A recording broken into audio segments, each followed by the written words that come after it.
soundboard and is irreparable. The old man laughs as he counts your crumpled bills, happy to have gotten rid of that junk nobody else wanted.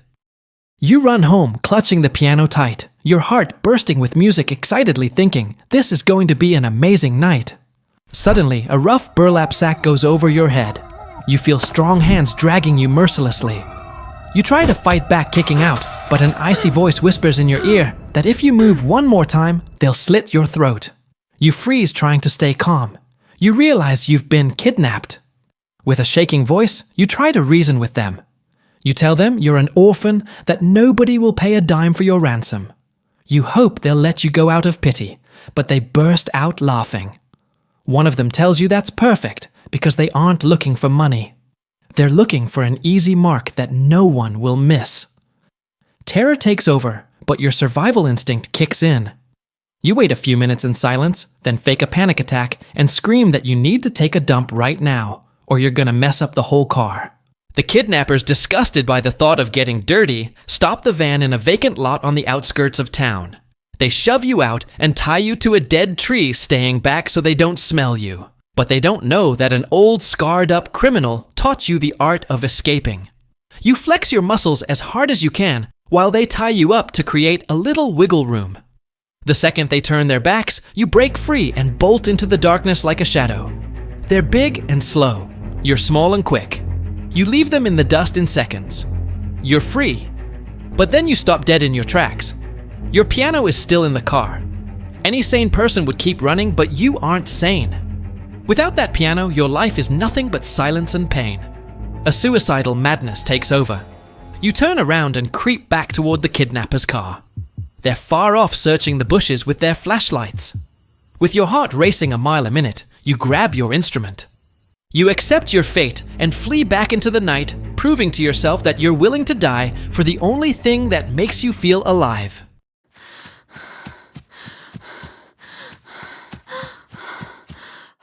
You get to your hideout, a tin shack that's barely standing. Your hands are shaking from the adrenaline, but you start to play. The keys are out of tune, some don't even sound, and your technique is clumsy, a sonic chaos that would make a real musician's ears bleed. But to you, it's the most beautiful symphony in the world. You enter an absolute trance, forgetting the hunger and the fear.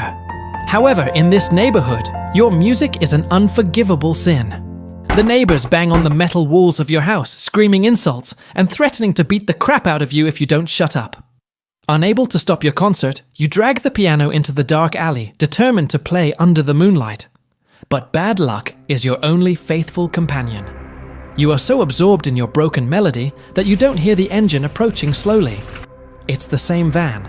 The kidnappers have returned to your block, not because they were looking specifically for you, but because they need to meet their quota of human flesh and are looking for a quick replacement in the same hunting ground. They spot you. Before you can run a brutal blow to the back, knocks you down, making your blood splatter on the blacktop. The beating is savage, a release of frustration for having made them work double. The more violent of the two, blind with rage, grabs your beloved piano. He doesn't see it as an instrument, but as a club. He lifts it and smashes it against your head.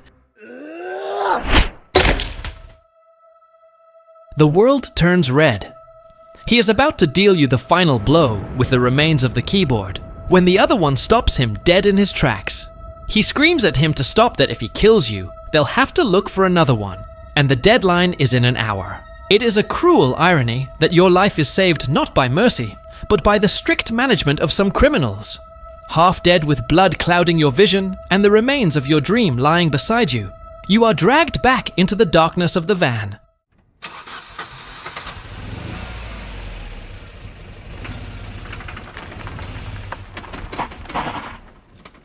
You wake up in a damp warehouse that smells of stale sweat and despair. Your head throbs with a dull ache, and when you try to remember how you got here, you find a terrifying void. You don't know your name. You don't know your story. The blow has rebooted your brain. Around you, dozens of young guys look at you with suspicion. Suddenly, the metal door crashes open. A huge man walks in a mountain of muscle covered in tattoos. He introduces himself as the instructor. His voice booms off the walls as he announces your new destiny. You are no longer humans, you are recruits in a Hitman school. You're going to learn to kill, or you're going to die trying. A teenager still holding onto the arrogance of his past life stands up. He screams that his dad is an important mayor and demands to be released. The instructor doesn't say a word. He simply walks up to him and delivers a beating so brutal and efficient that the kid is knocked out cold in seconds. The giant wipes his knuckles and says coldly that in here your last names don't mean squat. Immediately he drags you out to the yard under the scorching sun. He orders you to run 10 laps. The rule is simple: if you stop, you get beat. If you fall, you get beat harder. You run until your lungs burn, driven only by fear. Dinner is dead silent. Only when the lights go out do the whispers begin. One by one, the guys say their names and where they're from, clinging to their past identities. When it's your turn, there's an awkward silence. You open your mouth, but nothing comes out. You don't remember who you are.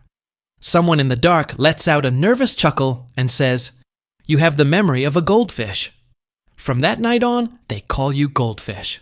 And although you don't know it, that amnesia will be your best defense against the hell that is about to begin. The next day, your descent into hell officially begins. Your alarm clock isn't sunlight, but a military scream at 4 in the morning. The training program is scientifically designed to break the human spirit. You run marathons uphill up the mountain, carrying a backpack full of sharp rocks that tear the skin off your back. At noon, the air fills with the smell of gunpowder and lead, while you practice shooting with live ammo, where a single mistake can cost you your life. In the afternoon, you learn the brutal art of hand-to-hand combat with rusty knives, and at night, you study human anatomy like a macabre surgeon, memorizing the exact location of arteries to know how to bleed a man out in 3 seconds. In this furnace of suffering, cell number 9 becomes your only sanctuary, and your cellmates transform into your only family. To bury their traumatic pasts, everyone adopts new call signs. First, there's the mouse, a slick thief from the hood with hands that move faster than the eye. He's capable of picking any makeshift lock in seconds and has a supernatural talent for stealing extra rations from the kitchen right under the guards' noses, feeding the group when hunger strikes. Then there's the bear, a silent giant with a back as broad as a concrete wall. He's the team's human shield, voluntarily taking beatings from the instructors to protect the weaker members of the group. And finally, there's Ghost, a kid who lives in a state of constant paranoia. He always lives in fear of being killed while he dreams, so he never sleeps soundly. But thanks to that, during survival training nights, the rest of the group can sleep soundly. And you are Goldfish. At first, the nickname seemed like a mockery of your lost memory, but soon it becomes the soul of the team. Your damaged brain gives you a weird superpower. You forget physical pain almost instantly. They beat you, you bleed, and 5 minutes later, you're smiling again as if nothing happened. That unbreakable smile is what boosts your brother's morale when they're on the edge of suicide. Brotherhood is forged in misery, sharing sips of dirty water and hiding dry bread for whoever gets punished in the hole. One night, using a piece of sharp glass, you slice your palms and mix your blood in a sacred oath. You swear you'll get out of that hellhole alive, all or none. But you aren't alone in this zoo. While you train your goldfish eyes, watch everything. Cell number 4 is full of psychopaths who enjoy blood. They look at you not like a comrade, but like a piece of meat. Cell number 7 is full of cold strategists who are always whispering and planning betrayals in the shadows. Although the rest of the cells seem harmless, sharing the same misfortune, your gut tells you that in this place, friendship between cells is a luxury that comes with a very high price. 3 months of technical training culminate with a trip in closed trucks deep into the jungle hostile terrain, where the vegetation is so thick it barely lets in any light. The instructor gathers you up, but this time there's no yelling. Just a terrifying calm. He hands out topographic maps, sniper rifles, and live ammo. The order is simple. There are 4 teams at 4 cardinal points, and the objective is to wipe each other out until only one team is left standing. This isn't a street fight, it's a tactical hunt. Your team Cell 9 heads into the thicket. This is where the training pays off. The mouse moves in silence, disarming booby traps left by other groups.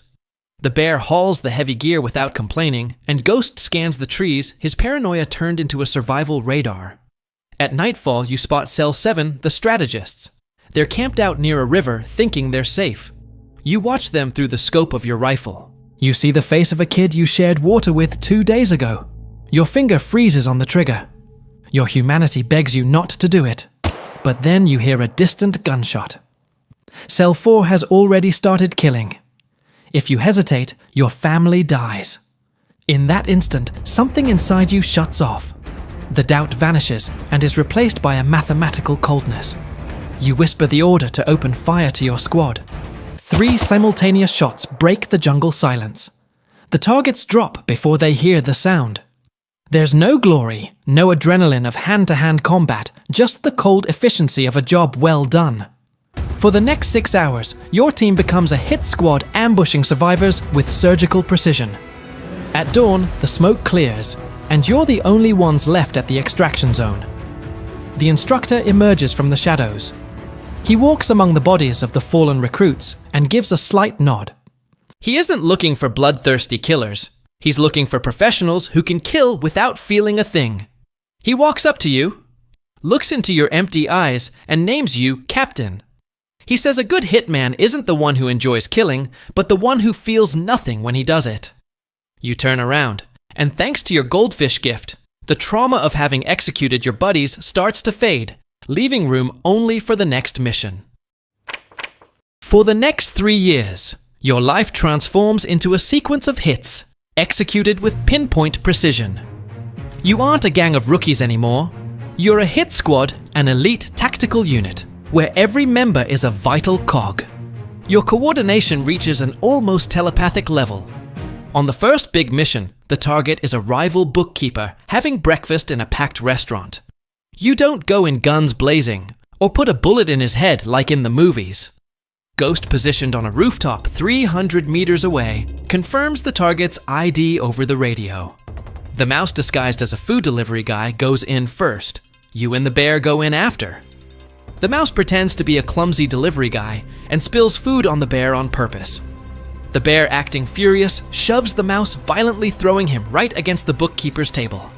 The bodyguards pull the mouse away immediately, but it's too late. In that brief contact, the mouse has already injected a dose of levofentanyl into his thigh, a potent synthetic derivative. You step in as a mediator to break up the fight, and everyone bails quickly. 5 minutes later, the bookkeeper feels sleepy, loses consciousness, and stops breathing completely due to respiratory arrest. Months later, the mission levels up. You have to intercept an armored convoy from a rival cartel. This requires brute force. You use the tactic of cloned cruisers. Dressed in SWAT gear, you set up a fake checkpoint on a back road. When the rival armored trucks stop for inspection, the bear emerges from the bushes with a light machine gun and unleashes a hail of lead that pierces the side armor. In the middle of the chaos, you and the mouse flank the vehicles, taking out any survivor trying to crawl out of the smoking wreckage. No speeches, no sadism, just pure efficiency. On another occasion, the mission demands absolute stealth to take out a kingpin in his fortified mansion. The mouse neutralizes the alarms and loops the security camera system for exactly 3 minutes. You and Ghost climb up the balconies and slip into the master bedroom without making a sound. You approach the bed and inject succinylcholine into the boss's leg, a fast-acting muscle relaxant, to paralyze him completely. Then you use the pillow to smother him in silence. The method makes the death look like a natural heart attack. Through 1,000 days and 1,000 nights of blood and gunpowder, your team becomes a sharp sword pressed against the throat of anyone the cartel points at. One night while cleaning your weapons in a safe house, the silence breaks. The mouse, your brother in arms. The thief who fed you in prison looks at you with tired eyes. He confesses that he can't stand the smell of blood anymore. He tells you he saved enough money and has a plan. He wants to flee north, change his identity, and open a small bakery. He speaks to you with a passion you'd never seen in him, describing how the smell of warm bread will replace the smell of fear. He asks you what your dream is. You, with your heart frozen by panic, cut him off immediately. You warn him to keep his trap shut, that those thoughts are poison. You remind him that in this game, the only retirement is death. He looks down, disappointed by your coldness. But you know the walls have ears. However, fate is cruel. The next morning, your phone rings. It's the plaza boss. His voice is calm, which is terrifying. He tells you that the mouse has disappeared with a bag of cash and has been marked as a traitor. The order is clear and brutal. Find him and kill him, or your whole team will pay for his mistake with slow torture. You have no choice. You gather the bear and ghost. Nobody says a word, but the air in the car is so heavy, it's hard to breathe. You know the mouse better than anyone. You know where he'd go. He isn't heading north. He's going to say goodbye to his mom's grave in the old cemetery before skipping town. You find him there, kneeling in front of a broken tombstone. When he hears your footsteps, he doesn't run. He turns slowly. There is no surprise on his face, just infinite sadness. He knows that if other cartel hitmen catch him, they'll skin him alive. He knows you are his only mercy. The bear looks away, unable to look at his friend. Ghost grits his teeth. It's up to you. You walk up to him. The mouse gives you a weak smile and tells you that at least he tried to dream. He asks you for one last favor. Make it quick. He pulls a crumpled photo from his pocket, a drawing of the bakery that will never exist, and presses it against his chest. You raise your gun. Your hand, which never shakes now, feels like it weighs a ton. The world stops. You remember the starving days in the cell, the shared laughs, the mixed blood. But the survival instinct is stronger than love.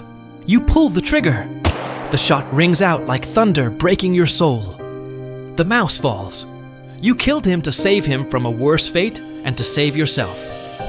As you look at his lifeless body and you realize that a part of you, the little humanity you had left, died with him in that cemetery. After washing the mouse's blood off your hands, you lie in the dark, but sleep doesn't come.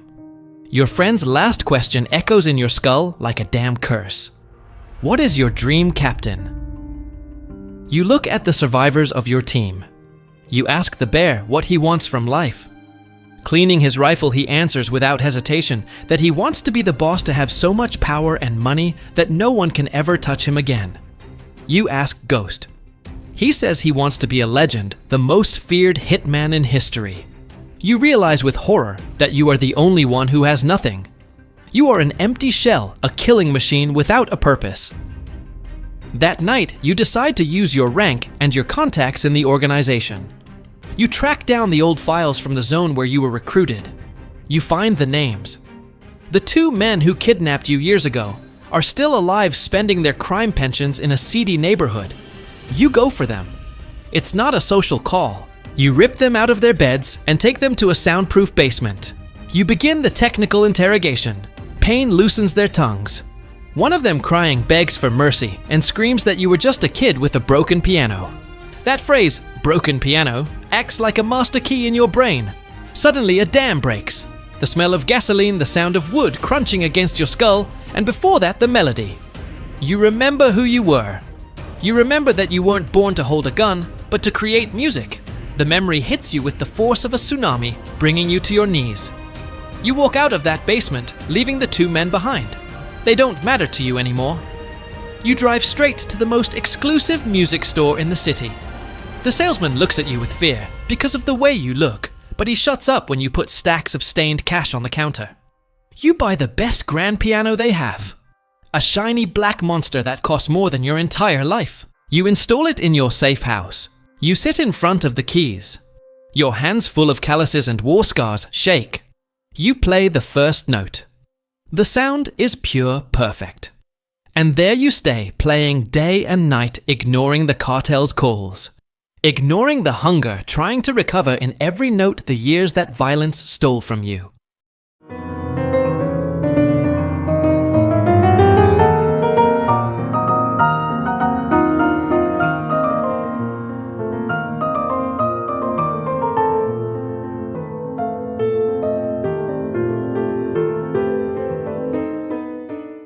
One day, the team gets an unusual order. It's not about taking out a person, but blowing up a luxury vehicle parked in a neutral zone. It looks like easy money. Using the usual coordination, Ghost keeps watch, you plant the plastic explosives, and detonate the target from a distance. Mission accomplished. On the way back to base, you ask to be dropped off downtown. There's a one-time concert by an international pianist, and for the first time in your life, you put your passion before duty. Your buddies make fun of your hobby, tell you they'll hold onto your cut of the money and leave.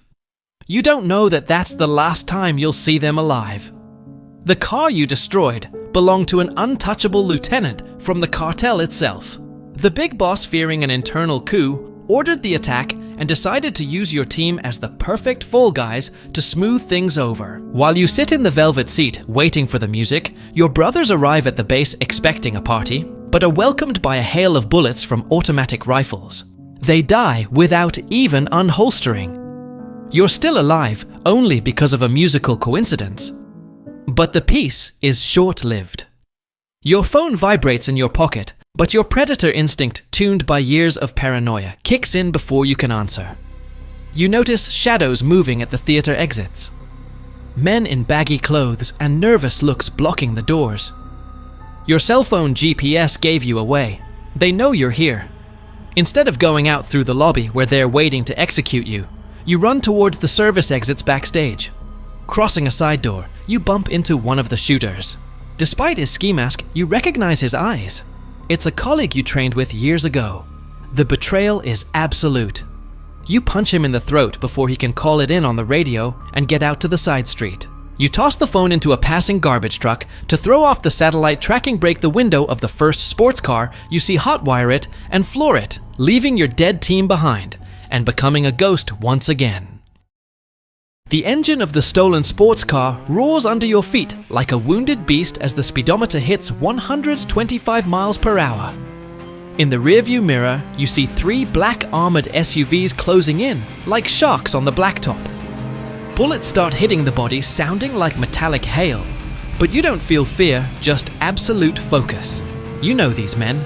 You probably taught them how to drive yourself, but today you're going to give them their last lesson. The first SUV tries to ram you from the left to run you off the road. It's a rookie mistake. You wait until the last second, slam on the brakes, and crank the wheel hard. The attacker loses control from the momentum and smashes violently into the guardrail, turning into a fireball that lights up the highway. 2 left. You gun it again, weaving through night traffic with a flow that seems supernatural. Civilian drivers lay on their horns in terror, but to you, they're just moving obstacles on a high-speed chessboard. The second SUV tries to shoot out your tires. You calculate the distance. You see a semi in the right lane. You fake left, acting like you're gonna pass, and when the SUV follows, you cut hard to the right, missing the semi's bumper by inches. The cartel driver doesn't have your reflexes.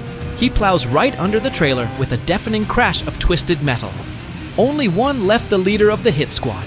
He stays glued to your rear bumper, pushing you, trying to make you spin out. You feel the impact, the smell of burnt rubber and gas. Your hands fuse with the wheel. You enter a long tunnel. The artificial lights flicker. You kill the lights, becoming invisible in the dark for a second. The pursuer hesitates. That's all you need.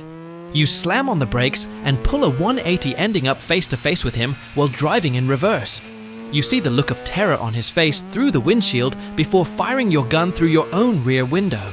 The bullet hits the driver and the last SUV flips until it explodes. You've left a graveyard of metal and fire in your wake. The wind hits your face through the broken window and the sea stretches out to your right like a promise of freedom. You let your guard down and promise yourself to leave the past behind and live a new identity. You'll be a pianist. But fate has one last cruel joke. Suddenly, a small figure comes out of the bushes chasing an old ball. It's a kid paralyzed by fear in the middle of the road. Time stops. Your lizard brain, trained for years to kill, screams a clear order at you: gun it. If you break or swerve, you die. It's the pure logic of survival. The obstacle in front is just a little speed bump on the road to your freedom. Keep going straight. You curse yourself and crank the wheel violently to the right.